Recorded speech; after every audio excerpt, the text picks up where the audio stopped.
Hey, it's Bill from the Bill Simmons podcast. FIFA World Cup 26 fans, listen up. As the official beer sponsor of the FIFA World Cup 26, Michelob Ultra is giving away $1 million worth of FIFA World Cup 26 tickets and prizes. Enter now at michelobultra.com/superior access/FIFA World Cup 26. Michelob Ultra FIFA World Cup 26 superior access. No purchase necessary. Open U.S. residents 21 plus begins on December 1st, 2025. Ends on July 31st, 2026. Multiple entry periods. Visit www.michelobultra.com/superior access/FIFA World Cup 26 for free entry deadlines, prizes, and details. This summer, serve up the cookout classics, Kraft mayo and dressing. Toss green salads with delicious ranch dressing or zesty Italian. Serve smooth, craveably creamy potato salads with mayo. We all know it's not a cookout without Kraft.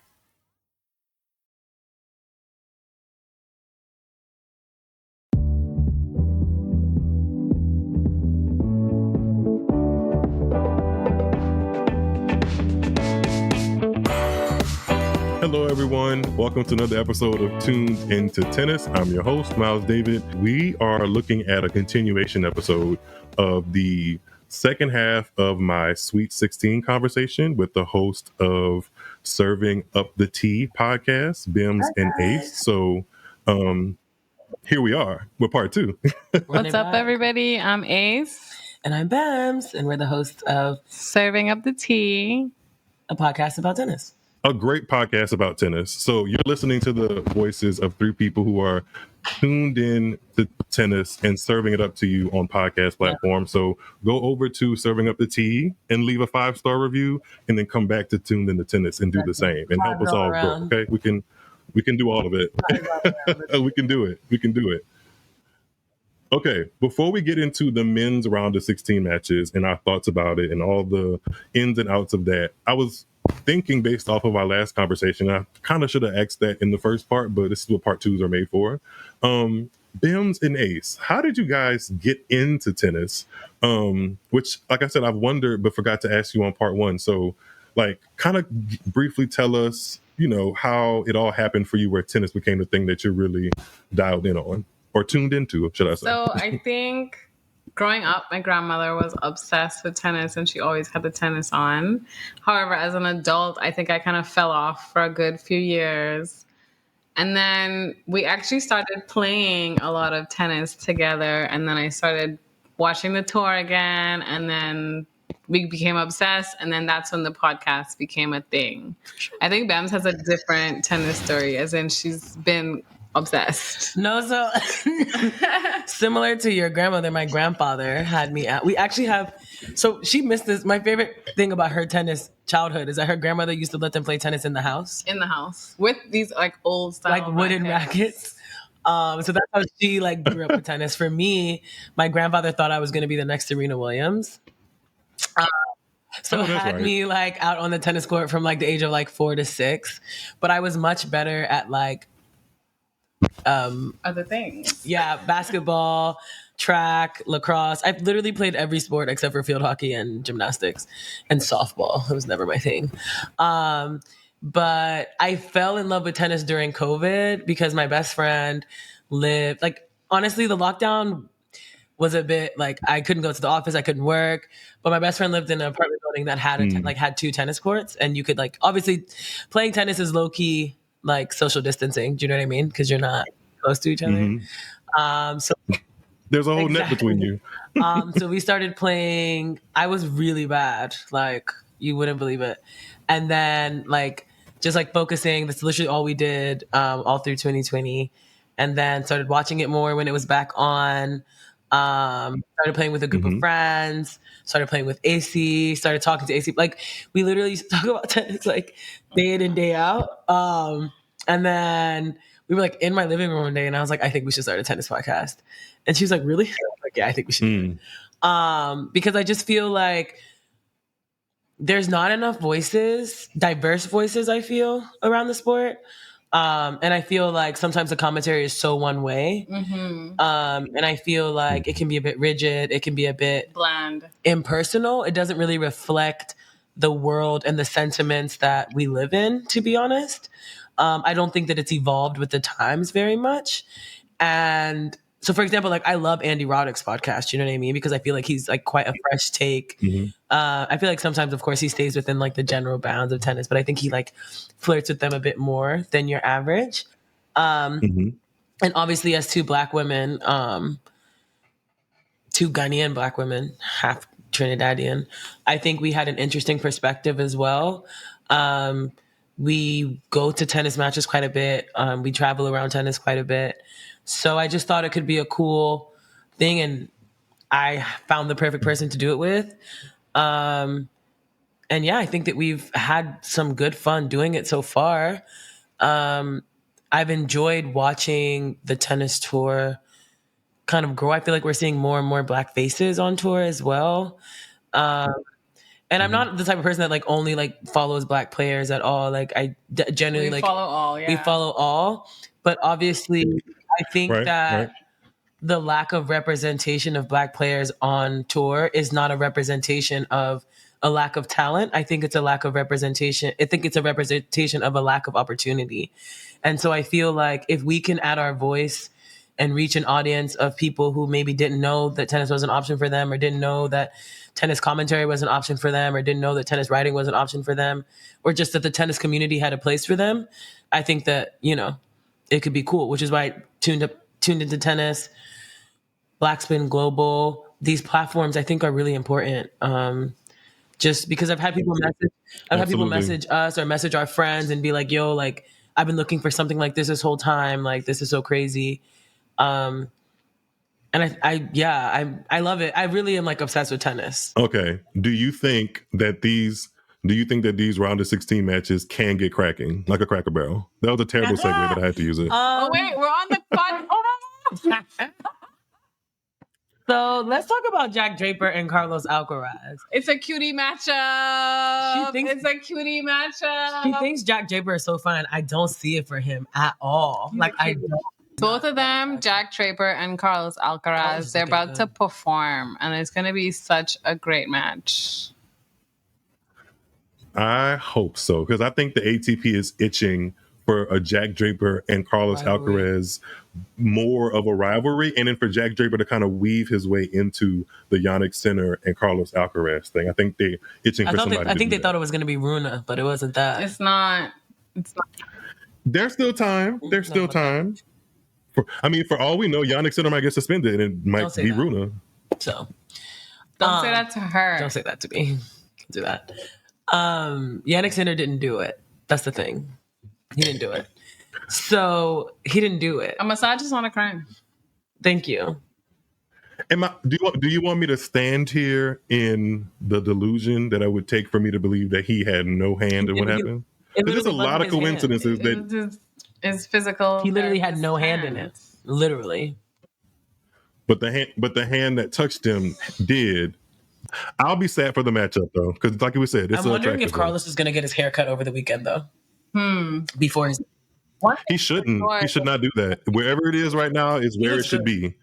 Don't touch it. Change his jersey mid-match and be shirtless for at least 5 minutes. He knows what he's doing too when he does that. He knows. Love you, Charlie. I don't think he's innocent. I love that his nickname is Charlie. I do like that. That's adorable. All right, Charlie Alcaraz, we're wishing you luck. You're into the round of 16, Charlie, and let's see what you do. Because, by the way, just for historical context, if Carlos goes on to win this tournament, he will have become the youngest man ever to lift every Grand Slam trophy. Yeah, by like 21. I want to say something. Say it. It really doesn't have. I know you felt like you wanted to. I could tell. I saw a quote unquote stat today that was about the last American man standing. And last year, Taylor Fritz was the last American man standing at every Grand Slam. And they had like a whole chart, and it was like the last American man standing over the past how many years. And I just thought that was such a strange stat. Like, who cares? Americans. Yeah. Americans have a long history of success in men's tennis in particular, but for the past 20 plus years, it's been on the women's side. And I think they are kind of fed up. Like the powers that be, specifically in men's tennis, are fed up with it, because that it used to be the issue that like the other Grand Slam nations had a problem with getting Grand Slam champions, but now it's the United States. If you would have told me, if you'd have asked me this before Fritz went out to Gael Monfils, I would have said Fritz. I actually thought Fritz had a decent opportunity in this. I mean, I thought he had a solid opportunity in this tournament here, because if you think about it, he got to like the last couple of hard court events, he was there at the final, and he also just won the United Cup, or helped the United States win the United Cup. He's been playing well for like the past 3 months, even with the break in between, and he's done well in Australia before a quarterfinal. It just didn't seem like hard courts were going to be the place where he slipped up. But Gael Monfils played better and kind of caught him off guard a little bit. What's interesting is Shelton and Monfils have like these kind of like showman styles. And I've always said that Shelton and Monfils, or Monfils and Tiafo? No, Shelton is like, he be jumping up and doing all these crazy shots. I don't think of Shelton as a showman, you know. It's in him. I actually, that's a good conversation to have, because it relates to Gael Monfils, and it is the right word, punctured.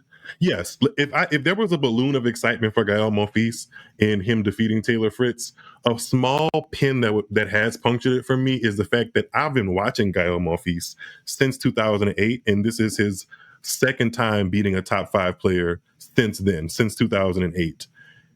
At 38 years old, he's had a lot of tennis under his belt, and I've watched a lot of his tennis, and I just wish that what we have been able to see more recently in his game was there when he was 28 or younger. Like, there's a lot of time in his career, if you look over it, where he's kind of been MIA, and unfortunately that may have been to injury, or it's just been to him not focusing and kind of being more into the highlight reel stuff, which is totally his prerogative. But when you look at the amount of attributes that he has and his athleticism to still be doing what he's doing at 38 years old, it's a testament to me. Like, it's a great achievement, but it also makes me think about how good he could have been if he kind of put more pedal to the metal back then and focused, you know? I say this literally all the time. It's like, you had every opportunity to be great, and you wanted to be doing clown stuff on court. But he also has said that tennis is like not, no longer has dreams. He said that yesterday, but he did have dreams before.